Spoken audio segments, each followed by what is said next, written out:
ሰላም ጤና ይስጥልን ቤተሰብ ሁሌም ታኅሳስ ወር ላይ ከሚከበሩ ትልቅ የእምነት በዓል አንዱ የገና ወይም የኢየሱስ ክርስቶስ ልደት በዓል ነው። ይህንን በዓል መሰረት አድርጎ ቢቢሲ በድረገጹ እንደዘገበው በዓሉን ሲያከብሩ የተለያዩ ክስተቶችን ከሚያስተናግዱ ሀገሮች ውስጥ የተቀመጠውን ዘገባ በተወሰነ መልኩ እንቃኛለን። በየዓመቱ በአውሮፓውያኑ አቆጣጠር ታኅሳስ 25 በዓለም ላይ እጅግ ከፍተኛ ከሆኑ ክብረ በዓላት አንዱ የሆነው የኢየሱስ ክርስቶስ ልደት በዓል ነው። ይህ በዓል በመላው ዓለም ከ150 ሀገራት በላይ መከበሩ ብቻ ሳይሆን ለክርስትና እምነትም ሆነ ሌላ እምነት ተከታዮች በዓመታዊ የቀን አቆጣጠራቸው ከፍተኛ ቦታ የተሰጠው መሆኑ ነው። ዓመት በመጣና በሄደ ቁጥር ቤተሰቦች በአንድ ገበታ ላይ ተሰባስበው ማዕድ የሚቆርሱበት፣ ቤተሰባዊ ትስስራቸውን የሚያጠናክሩበት ከመሆኑ ባሻገርም በሀገር ደረጃ የተለያዩ ነገሮች ይከወኑበታል። በገና በዓል ወቅት ከምዕራቡ ዓለም ተነስተው በመላው ዓለም እየተለመዱ የመጡና ከበዓሉ ጋራ ከሚጠቀሱ ነገሮች መካከል የገና አባትና የገና ዛፍ ተጠቃሹ ናቸው።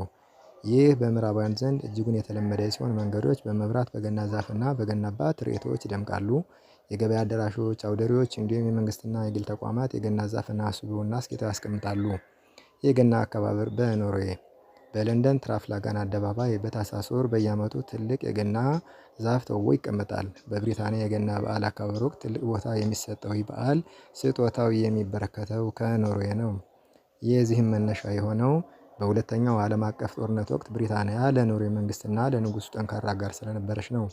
በወቅቱ ኖርዌይ በናዚ ቁጥጥር ውስጥ የነበረች ሲሆን ጦርነቱ ካበቃ በኋላም ኖርዌይ ለክፉ ቀን ወዳጇ ብሪታንያ ምስጋናዋን ለመግለጽ ስትል በየዓመቱ የገና ዛፍ ወደ ለንደን በስጦታ መልክ መስጠት ጀመረች። ይህ ልማድ ከአውሮፓውያኑ 1947 ዓ.ም ጀምሮ የሚከወን ሲሆን በዚህ ዓመት በስጦታ የተላከው ዛፍም ርዝመቱ 25 ሜትር ይደርሳል ይለናል። ኖርዌይ ወደ ለንደን ስጦታ ስትልክ በዋዜማ ደግሞ በመላው ሀገሪቱ የሚገኙ ቤቶች መጥረጊያዎቻቸውን ይደብቃሉ። ይህም የሚሆንበት ምክንያት ክፉ መናፍስት መጥተው ይሰርቁታል በሚል ነው። ኖርዌይ ይህ መንፈስ ወይም በገና ዋዜማ በየሰው ቤት በመምጣት የሚጋልቡት መጥረጊያ ይፈልጋሉ የሚል የቆየ ቀልድ ወይም ልማድ አላቸው። ይህንን ለመከላከል በገና ዋዜማ ወይም ወደ መኝታ ከመሄዳቸው በፊት ሁሉም ቤተሰብ መጥረጊያዎቻቸውን ሙሉ በሙሉ ይደብቃሉ።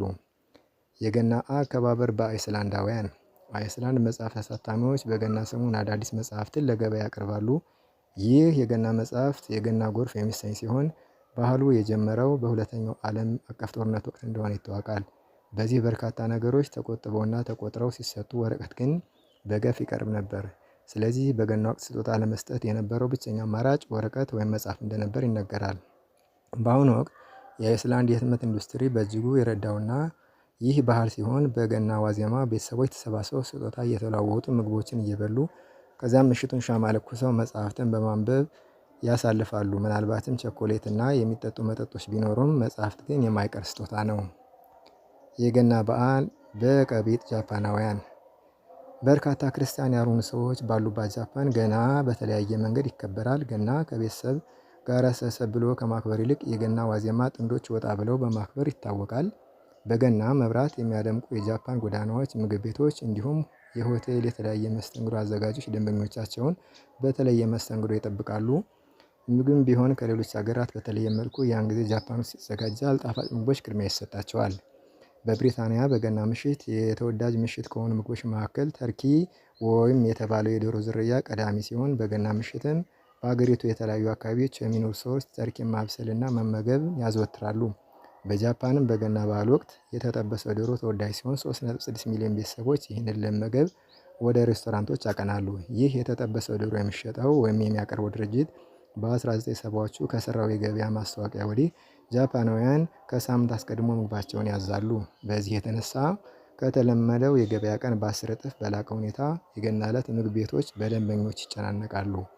ገናና ቼክ ሪፐብሊክ በቼክ ሪፐብሊክ የገና ዋዜማ ቤተሰብ ሰብስቦ የሚያከብረው በዓል ብቻ አይደለም፣ ያላገቡ ሴቶች ጫማ በመወርወር መልካም ነገር እንዲገጥማቸው የሚመኙበት ጭምር ነው እንጂ። ያላገቡ ሴቶች ተራ በተራ ጫማቸውን ከትከሻቸው ላይ እየወረወሩ ፊት ለፊት ወደሚገኘው በር ያመራሉ። የጫማው አቅጣጫ የወደፊት የህይወት ድላቸውን የሚወስን ወይም የሚያመለክት ነው ብለው ስለሚያምኑ የጫማው ፊት ወደ በሩ ከዞረ ትዳር ለመያዝ እየተቃረቡ እንደሆነ፣ ፊቱ ካልዞረ ግን ትዳር አለመያዛቸው የሚራዘም መሆኑን ያምኑበታል። ይህ በአፈ ታሪክ ላይ የተመሰረተ ወግ በአገሪቱ የገና አከባበር ላይም እንደ ጨዋታ ተደርጎ ይቀርባል ይለናል። ገናና ሜክሲኮ ኖቼ ቢዩና የተሰኘው የሜክሲኮ ቢራ በገና በዓል ሰሞን ብቻ የሚቀርብ መጠጥ ነው። ሜክሲኮ በዓለም ታላቅ ቢራ አቅራቢ አገር ስትሆን ነገር ግን በጣምና ተወዳጅ ከሆኑ ቢራዎች መካከል አንዱ በአገሪቱ ውስጥ ብቻ የሚገኘው ቢራ ለገና በዓል ብቻ ለጥቂት ሳምንታት ይቀርባል። በርካታ ሀገራት ለገና በሚያዘጋጇቸው መጠጦች ይታወቃሉ። ከእነዚህ ውስጥ ጣፋጭ በሆኑት አቀራረባቸው ጀርመን ውስጥ በቅመማ ቅመም በተሞሉ ትኩስ ወይንም ይታወቃሉ። ሜክሲኮ ደግሞ ኖቼ ቢዩና የሚባል የቢራ አይነት ለገና በዓል ብቻ ታቀርባለች። ይህ አልኮል መጠጥ የገና በዓል ሲቃረብ ብቻ ለገበያ የሚቀርብ ሲሆን ከሀገር ውጭም በየትኛውም ስፍራ አይገኝም። ኖቼ ቢዩና ወይም መልካም ምሽት ወይም ቅዱስ ምሽት እንደማለት ሲሆን ይህ በስፔን፣ ላቲን አሜሪካ እና ፊሊፒንስ የሚከበረውን የገና ዋዜማ ለማመላከት ጥቅም ላይ ይውላል።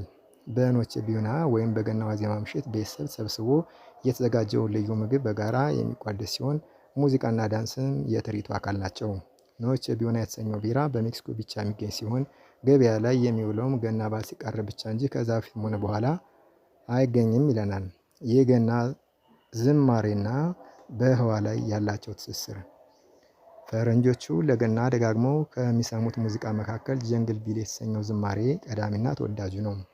ይህ ሙዚቃ በአውሮፓውያኑ 1965 የናሳ ጂምኒስቲክስ ኤ የተሰኘው መንኮራኩር በመጠቀችበት ወቅት ለመጀመሪያ ጊዜ በህዋ ላይ እንደተጫወቱት ይሰማል ወይም ይነገራል። የጂምኒስቲክ ጠፈርተኞች የናሳ ተልእኮን የሚቆጣጠረውን አካል በራሪ ወይም ህዋሱን ዩፎን ተመለከትን በማለት ካታለሉ በኋላ በሃርሞኒክ እና በትንሽ ደወል ጀንግቢልን መጫወት ጀመሩ። የገና አባት ከዓመት ዓመት በመላው ዓለም የሚገኙ ህፃናት ለገና አባት ደብዳቤ ይጽፋሉ። የገና አባት ወይም ሳንታ ክላውስ ግማሽ ሚሊዮን ያህል ደብዳቤዎች ከዓለም እንደሚጻፉለት ይገመታል። በዩናይትድ ኪንግደም የገና አባት ደብዳቤዎች እንደርሷቸው በማለት ሮያል ሜል የተሰኘ ይፋ አድራሻ ያስተዋውቃሉ። በዚህም የተነሳ የተለያዩ ሀገራት ሳንታ ክላውስ ወይም ለሳንታ ክላውስ የሚሰየሙ ስፍራዎችን በሙሉ ይሰይማሉ ወይም ያስተዋውቃሉ።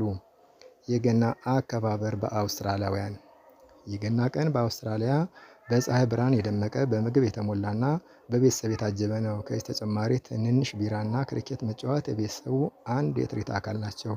ይህ የአውስትራሊያን የቤተሰብ ባህል የሆነው ክሪኬት ለገና ጨዋታ በሁሉም የክልል የሚገኙትን ያሳተፈ ነው። ክሪኬት አንድ ቀን ብቻ የማሸነፍ ጉዳይ አይደለም፣ ሁሉም ሰው የሚሳተፍበት ጨዋታ ነው።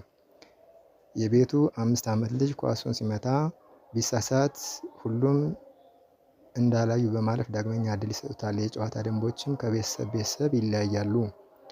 የገና በዓል አከባበር በፊንላንድ በገና ወቅት የሞቱ ዘመዶችን መጎብኘት የተለመደ ሲሆን በገና ዋዜማ ቤተሰቦች የሞቱ ዘመዶቻቸውን ቀብር ስፍራ በመሄድ ሻማ ለኩሰው ያስታውሷቸዋል።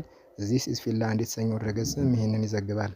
በገና ዋዜማ ምሽት የመቃብር ስፍራዎች በበረዶ ተሸፍነው በሻማ ብርሃን ደምቀው የተለያዩ ትዕይንቶችን ይፈጥራሉ። ሌላው የገና በዓል አከባበር በዩክሬናውያን በምዕራብ ዩክሬን የገና ዛፍ በአቀርቃሪ ትንንሽ ኳሶች ወይም ኮከብ ማድመቅ አልተለመደም። ከዚያ ይልቅ የተጌጠ የሸረሪት ደር ነው ይለናል። ይህ ታሪክ መነሻው ያደረገው ከገና ሸረሪት ነው። በምስራቅ አውሮፓ ተረት ውስጥ የአንዲት ድሃ ሴት የገና ዛፍ በድሮ ስላስዋበች ሸረሪቷን የሚከተላት ተረት አለ። ሴትዮዋ ማለዳ ስነቃ የሚያብረቀርቅ የሸረሪት ድር ገና ዛፉ ላይ አስተዋለች። ከዚያ በኋላ ቤተሰቧ የገና ዛፍን ለማስዋብ በሌላ ነገር መጠቀም አልፈለገም። ዩክሬንም ይህንን በማሰብ ከወረቀትና ከሽቦ ድሮች በመስራት እንዲሁም በዛፎች ላይ በመጠምጠም በዓሉን ያከብራሉ። በገና ዛፍ ዙሪያ ሸረሪት ወይም ድሯን ማግኘት እንደ መልካም ዕድል ይቆጠራል። ስለዚህ በገና ሰሞን የገና ዛፍ ያለበት አካባቢ አለማጽዳት የተለመደ ነው።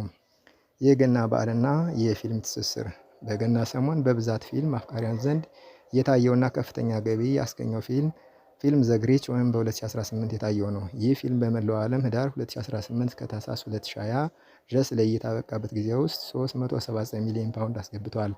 አውሮፓውያኑ ከ1990 ጀምሮ በገና ሰሞን በከፍተኛ ሁኔታ በማየት ክብረ ወሰን የሰበረው ፊልም ሆም አሎን የተሰኘው ፊልም ሲሆን ይህንን የበለጠው ፊልም በተከታታይ በተለያየ ርዕሶች ለእይታ የበቃ ነው ይለናል። አድማጮች ይህን በዓል አከባበር መሰረት አድርጎ ቢቢሲ ካቀረበው የተወሰነ መልኩ ዘገባችን ለዕለቱ ነበር። ይህ ቻናል ለኔ አዲስ ስለሆነ እናንተን ስለማይጎዳ እኔን ስለሚጠቅም ሰብስክራይብ እንድታደርጉልኝ እጠይቃለሁ። አመሰግናለሁ።